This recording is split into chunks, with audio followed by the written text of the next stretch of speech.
Karena dalam Islam kita tidak pernah diajarkan untuk bersalaman selesai melaksanakan sholat. Rasulullah SAW mengajarkan kepada kita agar selesai sholat langsung beristighfar, memohon ampun kepada Allah Subhanahu wa Ta'ala, dilanjut dengan membaca zikir, dan bukan salaman dengan kanan kiri jamaah. Qauluhu wa amma ma'tadahun nasu ila akhirih fi sahihil Bukhari min hadithi Jabir bin Samurah kana sallallahu alaihi wasallam aqbala alaina biwajhihi. Ini sudah masuk pada dalil-dalil. Ini Al-Imam Ibnu Allan ini menukil beberapa pendapat ulama yang menyatakan bermusafahah itu disunnahkan. Ini berdasarkan dalil. Yang pertama, dalam kitab Sahih Bukhari dari hadis sahabat Jabir bin Samurah bahwa baginda Nabi ketika selesai melakukan sholat, beliau berbalik ataupun aqbala alaina biwajhihi, menghadap para sahabat. Ini artinya apa? Kalau tadi Ustadz tersebut menyatakan bahwa setelah melakukan sholat Rasulullah langsung beristighfar, istaghfaruh taratan, kemudian berzikir yang lain.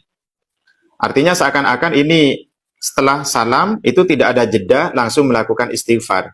Nah, ini akan terbantahkan dengan kenyataan ini, bahwa baginda Nabi ketika selesai melakukan salam, beliau tidak langsung istighfar, tapi beliau membalikkan badannya untuk menghadap para sahabat.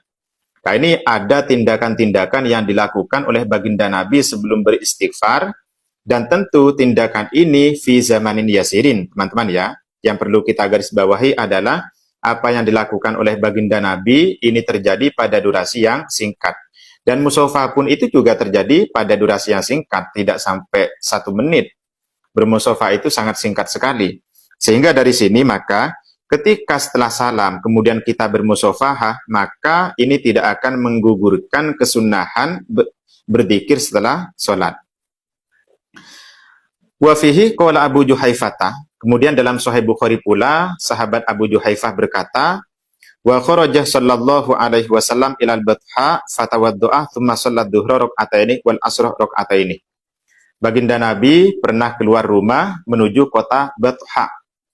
Lalu beliau melakukan wudu, dilanjutkan dengan sholat duhur 2 rakaat, sholat asar 2 rakaat. Ini namanya adalah sholat qashar ya. Wa qaman nasu faja'alu ya'khuduna biyadihi fayamsahuna biha wujuhahum.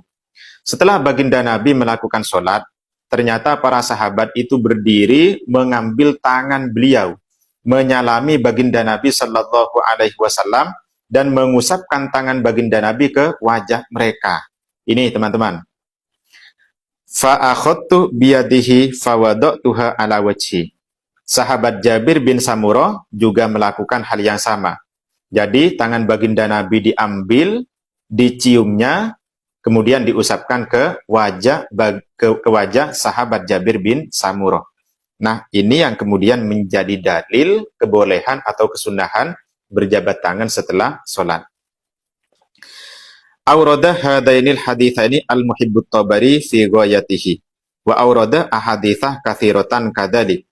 Wa qala yusta'nasu bidzalik lima tatabaqo alaihin nas minal musafahati ba'da sholawati fil jama'ati la siyama fil asri wal maghribi. Jadi 2 hadis tadi itu dijadikan hujjah oleh Imam Al-Muhibbut Tabari pada kasus ataupun pada tradisi masyarakat mereka itu melakukan musafahah setelah melakukan sholat berjamaah.